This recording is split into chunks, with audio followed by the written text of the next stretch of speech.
উনি বাড়িছে ৫টার দিকে, আমি বাড়ি শুরুর আগে আমি রাস্তা থামু, তিনি আমার পাশে, তখন আমি সাইড দিছি, সাইড দিছি হলে বাড়িয়া এলে রিস্ক হইতে গেছে কালীবাড়ির দিকে। তা আমি গেছি সোজা বিরামপুরের দিকে।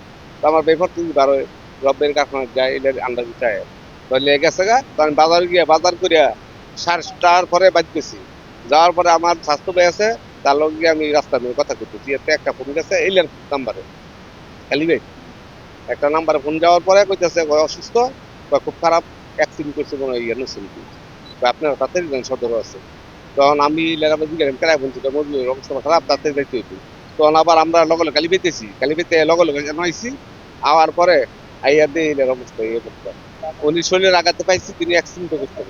অ্যাক্সিডেন্ট করলে আত্মা কেন চিন্তা করল, শরীরে চিন্তা করলে তার খালি মাথা তাগাত, আর কোন আঘাত নেই তার, মাথা তাগাত, সব আঘাত মধ্যে মাথার মধ্যে, আর কিছু আঘাত নেই তার। এই যে কোবের আঘাত আছে, গুলি মনে থাকতে পারে, আমরা যাই নেই ব্যাপারে, কিন্তু কোপ এগুলি মানুষের সাইড নিচে উঠে গেছে, দাঁড়িয়ে গেছে। ৭২ ঘন্টা ময়েশ্চার লক সমৃদ্ধ লিলি বডি ওয়াশ, শিয়া বাটারের গুডনেস স্কিন রিপেয়ার করে রাখে সফট ও গ্লোয়িং। ভাই আমরা মনে করতেছি অনেক কিছু করতাম, অ্যাক্সিডেন্টের রুগী তো হাত পাও তোলা থাকলে লিয়া থাকলে তারে পরিকল্পিত হবে যাই মরছে। আমার আপন বড় ভাই সাইড বিয়ার বেঁচে, তার নাম মজিবুর, আমার নাম হলো আতু। আমার বড় ইমিডিয়েট, আমার বড়, আমার বাবার নাম মোহাম্মদ তারামি মৃত্যু। আমগো বাড়ি হলো মাদুর বিরামপুর। আসল আমাদের চাইছে বাবা, আমি দেখছি তো মত কই আইছে না আমার এই তো পাই আইছে না, মানে কই গেল বাবা। বাবা কইছে না আঙ্গ কোনো নাই, আমি কি কইতাম বাবা, আর কোন না আমার নাই।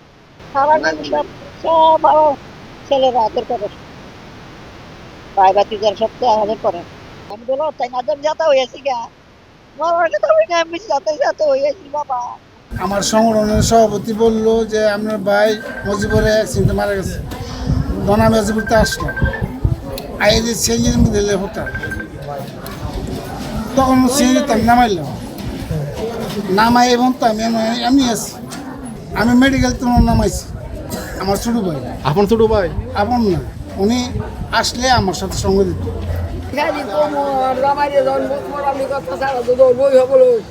কালি উচিত বিশ্বাস 4 বছর আমাকে জিজ্ঞেস করা হচ্ছে, তাকে তো এখানে নিয়ে আসা হয় যখন, তখন তার পরিচয় সম্পর্কে আসলে শুরুতে আমাদের কষ্ট হচ্ছিল বা দেওয়া যাচ্ছিল না বা পাচ্ছিলাম না।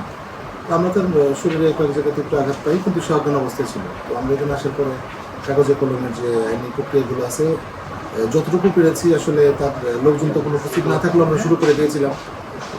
ইসিজি করি, তাকে দেখি, কিন্তু ইসিজি সব কিছুর মাধ্যমে আমরা তাকে মৃত অবস্থাতেই পাই। আঘাত বলতে আসলে মাথা থেকে শুরু করে কয়েক জায়গাতেই আঘাত আছে।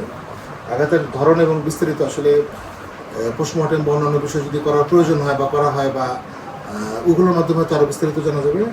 এখন আসলে অ্যাকচুয়াল কারণ সম্পর্কে বলা কঠিন, নিশ্চিত করে বলা যাবে না যে এই কারণেই নিচ্ছে।